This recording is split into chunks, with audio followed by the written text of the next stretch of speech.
हाँ तो बच्चा पार्टी आपके स्क्रीन पे अगला क्वेश्चन आ चुका है। अब अगर आप ध्यान से देख पा रहे हो तो ये क्वेश्चन जो है डियर ये 2020 का क्वेश्चन है जो आपसे पूछा गया था। ओके, अब देखो क्या कह रहा है कि अमित ने एक मेज 1200 रुपये में खरीदी और इसकी मरम्मत पर 200 रुपये व्यय किए। उसने फिर इसको 1680 रुपये में बेच दिया। अमित का प्रतिशत लाभ अथवा हानि बताइए।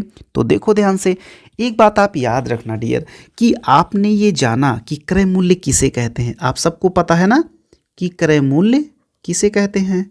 तो क्रय मूल्य किसे कहते हैं भाई, जितने में वो चीज़ खरीदी गई हो, जितने में वो चीज़ खरीदी गई हो, बोलो हाँ या ना। तो जितने में वो चीज़ खरीदी गई हो उसको तो क्रय मूल्य कहते ही कहते हैं। लेकिन एक बात याद रखिएगा कि जब आप कोई भी चीज़ खरीदे हों और ख़रीदने के बाद उस पर अपना ही पैसा फिर से खर्च किए हों, ओके, तो उसको भी क्रय मूल्य में ही जोड़ा जाता है।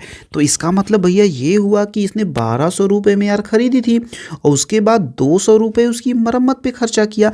इसका मतलब ये हो गया कि इसका वास्तविक क्रय मूल्य कितना हो गया। इसका वास्तविक क्रय मूल्य जो हो गया डियर वो 1200 और प्लस का जो 200 रुपये उसने और व्यय किया, यानी कि 1400 रुपये हो गया। कितना हो गया, 1400 रुपये हो गया।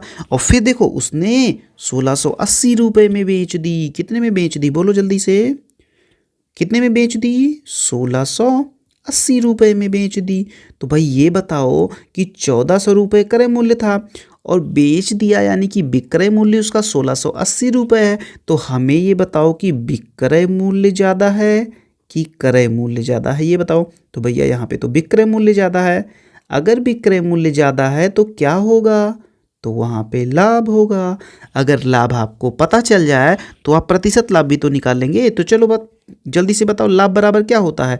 लाभ बराबर होता है विक्रय मूल्य यानी कि 1680 माइनस का क्रय मूल्य यानी कि 1400, घटा दो 082 यानी कि 280 रुपये का उसने फ़ायदा जमा लिया। तो भाई अब लाभ तो आपको पता चल गया तो आप प्रतिशत लाभ भी निकाल लो। तो प्रतिशत लाभ बराबर लाभ यानी 280 गुणे 100 बटे क्रय मूल्य। क्रय मूल्य में कितना है, क्रय मूल्य में 1400 लिखिएगा, ध्यान दीजिएगा 1400 लिख दीजिए यहाँ पे। तो ये गया, ये गया, ये गया, ये गया, 14 एक अन्य 14, 14 दूना 28, एक जीरो बढ़ा दीजिए, यानी कि आपका लाभ कितना आ गया, आपका लाभ आ गया 20%। कितना आ गया, 20%। देखो कोई ऑप्शन मिल रहा है क्या, हाँ सी वाला ऑप्शन आपका मिल रहा है। ओके, तो देखो अब फिर से मैं वही बात कह रहा हूँ कि ज़रूरी नहीं है कि ये क्वेश्चन आपसे पूछा ही जाएगा, लेकिन ऐसा क्वेश्चन आपसे पूछा जा सकता है। अब ऐसा क्वेश्चन का मतलब क्या हुआ भैया, ऐसा क्वेश्चन का मतलब ये हुआ कि ऐसे क्वेश्चंस जिसमें कोई व्यक्ति कोई सामान खरीदता हो और फिर उसकी मरम्मत का मतलब ये होता है कि जैसे मान लो तुमने कोई साइकिल खरीदी, ठीक है, और वो साइकिल जो है वो बिगड़ी सी साइकिल तुमने खरीद ली फ़ायदा देख के कि भाई अरे मान लो कोई साइकिल 1000 में तुम्हें मिल रही थी लेकिन वो थोड़ा सा बिगड़ेल थी। बिगड़ेल का मतलब वो थोड़ा सा कम सही चलती थी। तो तुमने क्या किया भाई, 1000 रुपये की उसको खरीदा और 500 रुपये लगा के उसको और चमाचम करवा लिया, बिल्कुल है ना, यानी कि उसको बनवा लिया। तो यानी कि आपको वो साइकिल वास्तव में कितने में पड़ी, 1000 प्लस 1500 यानी 1500 में पड़ी।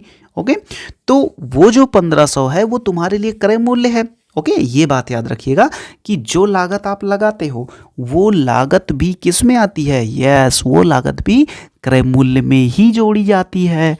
ओके बच्चा पार्टी, हाँ तो याद रखिएगा जो मरम्मत वाले पैसे होते हैं वो भी क्रय मूल्य में ही जोड़े जाते हैं। ओके, हाँ तो ठीक है, मुझे लगता है कि ये क्वेश्चन आपको बहुत अच्छे से समझ में आया। आपको कैसे समझ में आया आप कमेंट करके हमें बताइए, तभी तो हम जान पाएंगे कि आपको मेरी बातें कैसे लगती हैं, क्या आपको समझ में आता है कि नहीं। ओके बच्चा, चलो अब हम लोग क्या करते हैं, अब हम लोग लेते हैं नेक्स्ट क्वेश्चन।